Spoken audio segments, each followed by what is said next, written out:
Hello friends, मी श्वेता आणि Shweta धारवे recipes मध्ये तुमच्या सर्वांचं पुन्हा एकदा स्वागत आहे। केक हा सगळ्यांचाच फेवरेट असतो।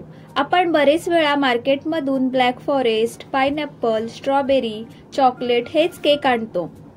पण आज आपण खूप लोक जिला पसंत करतात अशी पॉप्युलर डेझर्ट रसमलाई यापासूनच हा केक तयार करणार आहोत, ज्याचं नाव आहे रसमलाई केक। येत्या रक्षाबंधनसाठी एकदम टेस्टी यम्मी केक बनवण्यासाठी आपण लगेचच सुरुवात करूया। पण रेसिपीला सुरुवात करण्याआधी तुम्ही जर माझ्या श्वेता धारवे रेसिपीज या चॅनेलला अजूनही सबस्क्राइब केलं नसेल तर बेल आयकॉनवर प्रेस करून ऑल वर क्लिक करा आणि चॅनलला सबस्क्राइब करा। रसमलाई केक बनवण्यासाठी मी अगोदरच स्पॉन्ज बनवून त्याच्या लेयर्स कट करून ठेवलेल्या होत्या। मी याच्या 3 लेयर्स कट करून ठेवलेल्या आहेत। आता टर्न टेबल वर केक बेस ठेवायचा आणि त्यावर थोडीशी क्रीम लावून घ्यायची।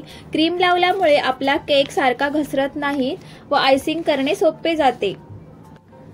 आता यावर क्रीम लावून झाल्यानंतर केकची एक लेयर ठेवायची आहे आणि आपण आता शुगर सिरपने सोक न करता त्याऐवजी रसमलाईच्या दुधानेच स्पॉन्ज सोक करणार आहोत। यामुळे खूप सुंदर टेस्ट लागते। नंतर थोडीशी क्रीम घेऊन ती या पद्धतीने पसरवून घ्यायची आहे। क्रीमला केकवर एक समान पसरवायची आहे। क्रीम पसरवून झाल्यानंतर यावर रसमलाईचे तुकडे लावून घ्यायचे आहेत। मी इथे 3 रसमलाई यामध्ये वापरलेली आहे।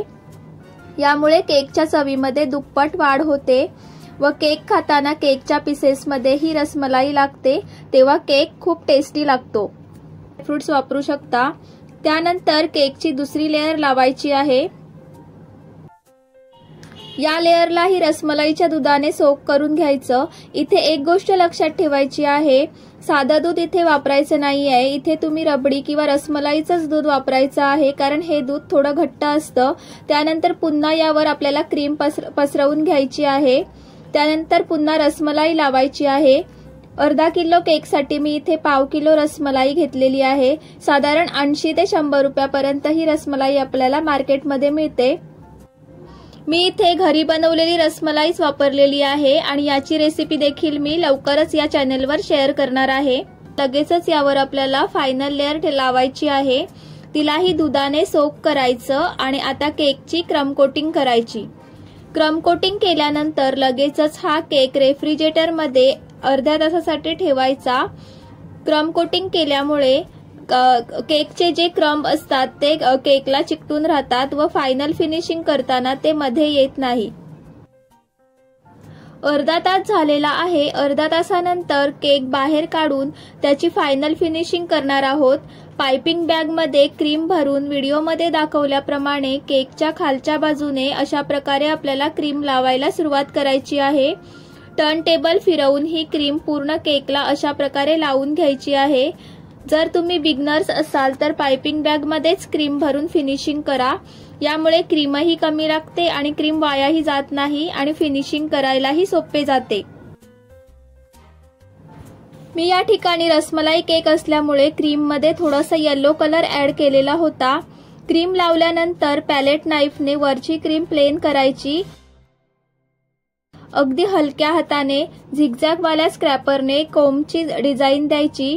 बघा किती सोपे आहे आणि किती सुंदर दिसते।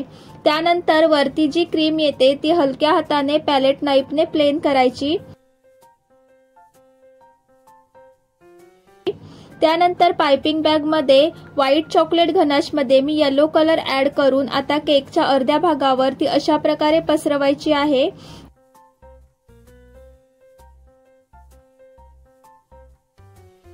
आणि पॅलेट नाईफने प्लेन करायची आहे। त्यानंतर उरलेल्या गनाशने ड्रिप्स पाडायचे। आता केकवर डिझाईन देण्यासाठी मी रोज बनवण्यासाठी जो नोझल वापरतो त्याने केकच्या टॉपवर अशी डिझाईन पाडायची। एकदम सिंपलच डिझाईन आहे। त्यानंतर त्याच नोझलने केकच्या खालच्या बॉर्डरलाही डिझाईन पाडायची। यामुळे केकला बेकरी सारखा लुक येतो। डिझाईन पाडून झाल्यानंतर त्यावर रसमलाईचे असे मधोमध तुकडे करून लावायचे।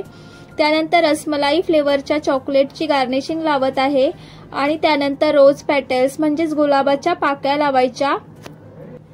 केकचा कलर येलो असल्यामुळे त्यावर लाल कलरच्या गुलाबाच्या पाकळ्या लावल्या असल्यामुळे केकला अजून रिच लुक येतो। आता त्यावर आपल्याला ड्रायफ्रूटचे काप लावायचे आहेत आणि गोल्डन शुगर बॉल्सने डेकोरेट करायचं आणि उरलेली रसमलाई आपल्याला साइडने लावून घ्यायची आहे। तयार आहे आपला एकदम टेस्टी यम्मी असा रसमलाई केक।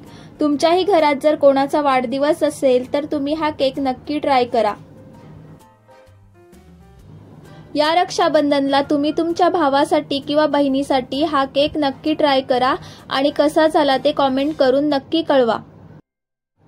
आजचा व्हिडिओ जर तुम्हाला आवडला असेल तर व्हिडिओला लाईक करायला आणि असेच नवीन नवीन रेसिपीज पाहण्यासाठी चॅनलला सबस्क्राइब करायला विसरू नका। पुन्हा भेटूया अजून एका इंटरेस्टिंग रेसिपी सोबत। तोपर्यंत बाय बाय।